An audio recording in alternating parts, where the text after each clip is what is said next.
What is up, everybody? If you've seen any of my videos on strong nodes or StrongBlock, you know that I am a pretty big critic and that I believe that they are scamming users out of their money. A few months ago, StrongBlock released a Lightpaper for 2022, which outlines a lot of its plans and the plans for its new Strongchain. I wasn't originally going to make a video about this, but after reading through this paper, I realized that I just had to. So if you're looking for a critical take on the StrongBlock Lightpaper, this is it. Strap yourself in, let's get started. Right off the bat, it's worth noting that this is the Strongchain GitHub. And unlike the majority of blockchain projects, it looks like they actually have all of their code for Strongchain hidden. Going into branches, all they have is their main branch, which is updated 3 months ago and hasn't been touched since. Theoretically, they're still working on Strongchain, but there are so many protocols that are building out in the open that them having all of their code and development hidden behind closed doors is a red flag. Just for fun, let's count the red flags as we go throughout this video. So starting out in the first paragraph, we find another red flag. StrongBlock, the pioneering nodes as a service rewards platform, intends to architect, design, and build a layer 1 EVM compatible blockchain protocol. Even though this paper is a few months old, they were still theoretically already building this Strongchain at the time. The fact that they used the word intends screams like lawyer legalese that might be preventing them from liability if they get sued in the future. If they actually were already building it, why wouldn't they just say so? The goal of moving to Strongchain is to create a community-first model that will unlock new economic layers. Who knows what that actually means? Increase sustainability. Again, one thing that all Ponzi schemes have in common is that they're doomed to collapse at some point. And I've seen this word sustainability thrown around a lot in crypto Ponzi schemes. So if you see that, just beware. Okay, next. Add buoyancy to the Strong token price, and lay the foundation for growth due to the massive success of the node as a service platform. Notice that nowhere do they say that the goal of Strongchain is creating a chain that is somehow an improvement over existing chains. Instead, it seems like ambiguous language targeted at current investors hoping that they don't lose faith in the token or the token's price. The knowledge required to engineer a blockchain comes from the team's many years of blockchain experience together, building the node as a service platform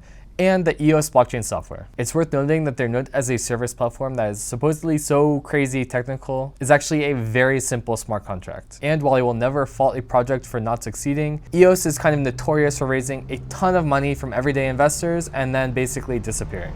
Okay, this light paper describes blah, blah, blah, blah, blah. Then they go on to say what the light paper is going to lay out. Next up, after the first few sentences, which are laden with red flags, we have a legal disclaimer that is longer than the abstract itself, which I think is another red flag. They then go through a recap of 2021 showing how much progress that they've made. They then say that it was inevitable that StrongBlock would launch its own blockchain due to the high amount of transactions that they've had on their platform on Ethereum. They also lay out some of their reasoning for launching an entirely new chain, saying that there is a significant gap in scalability and performance, which could be instantly solved by just allowing all of their nodes to port over to layer 2, which it seems like they've done some of with their Polygon nodes, but there are still heavy restrictions around that. Also, it's worth noting that the entire purpose of StrongBlock as a company and Strong Nodes was in order to support existing blockchain infrastructure. Them pulling all their nodes onto their own chain for their own profit seems to be forgetting about all that. Not that they were ever doing that in the first place. They then say that not rewarding nodes is not an option, which seems like a little bit of a false premise because there are massively successful blockchain networks today that are not rewarding their nodes. They then say that one of the current problems with their Ethereum nodes is the high gas costs. They say that Strong Nodes is consistently one of the top gas guzzlers on Ethereum, but point out that this does not mean individual transactions are costly, just that it gets a lot of use. Well, if you know how their node system works, you'll realize that it was designed incredibly inefficiently in the first place and requires a large amount of transactions per user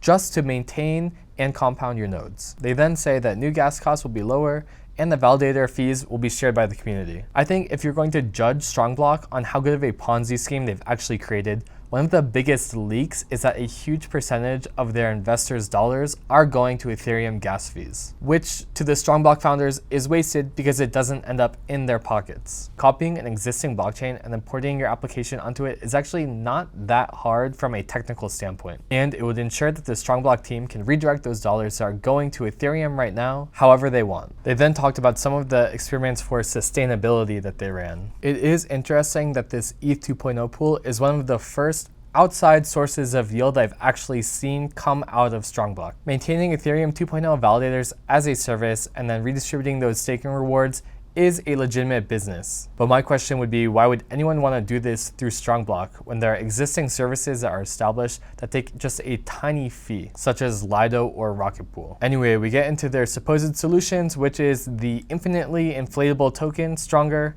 and Strongchain. Strongchain will solve two problems, which is the high gas costs. Like we said, they could still be avoided by just migrating to layer 2s on Ethereum, and reward sustainability. At this point, it's starting to feel like the authors of this paper were just trying to add some filler, so they're kind of just repeating everything that they said before. They say that by democratizing validation, value will accrue to the community instead of benefiting the miners on another chain, which is actually a legitimate reason, but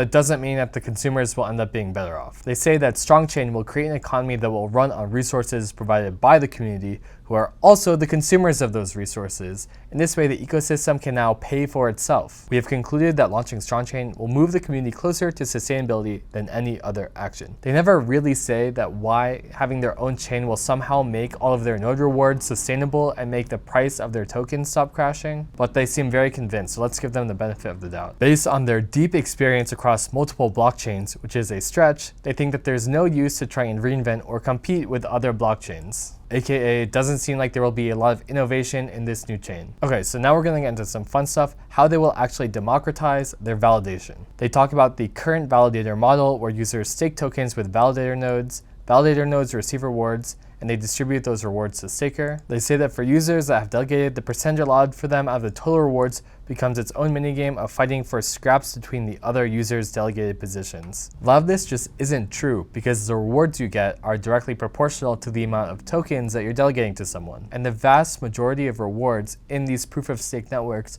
are given to the ones who are delegating tokens as a proportion of their tokens. There can be mismatches of power in the actual governance of these things, but as far as the rewards go, it's just directly proportional to the capital that people are putting up, which I'd imagine would be the exact same thing in a new Strongchain. So back to Strongchain, they say the goal isn't so much disruption, which is kind of funny that they've said this again and again, that they're not really innovating here, which makes me more and more confident that this is just going to be some kind of Ethereum clone. They say that currently the StrongBlock app rewards RPC nodes because no native blockchains are rewarding them. My question is, where are these rewards coming from? Does StrongBlock have a giant fund set up to reward these nodes just out of the goodness of their hearts? No, they're just printing a token, which anyone can do for free. They then say that RPCs are still somewhat critical to any blockchain, which seems like couching their language on how vastly important their mission is. And they talk about cases where RPC nodes have had downtime, which is actually true. But if you watch my most recent Strong Nodes update video, which I'll link down below, it turns out that their nodes are basically fake anyway. They then go on to repeat themselves, as they have many times, saying that Strongchain will be a purpose-built blockchain that exists as a tool to return value to the community, the means to support the ecosystem, the path to long-term sustainability,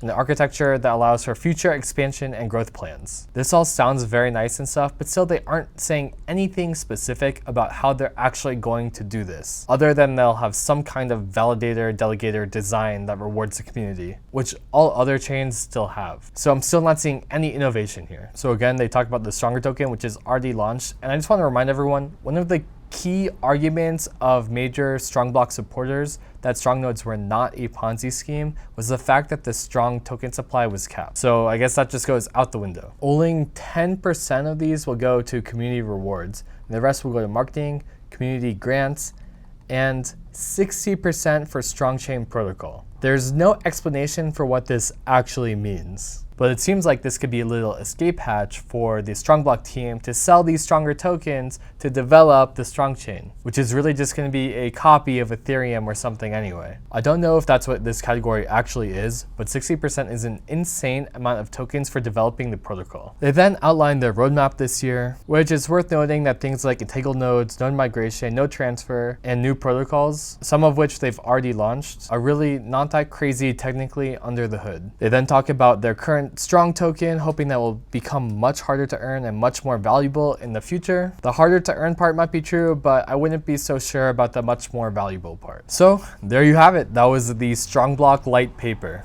Did we learn anything about what Strongchain will actually be? I'm not so sure. Really, there's a concerning lack of details, lack of innovation, and lack of promise for this new Strongchain, all hidden behind boring and ambiguous language about supposed community ownership and project sustainability. Do your own research, stay safe out there, and I'll see you in the next video.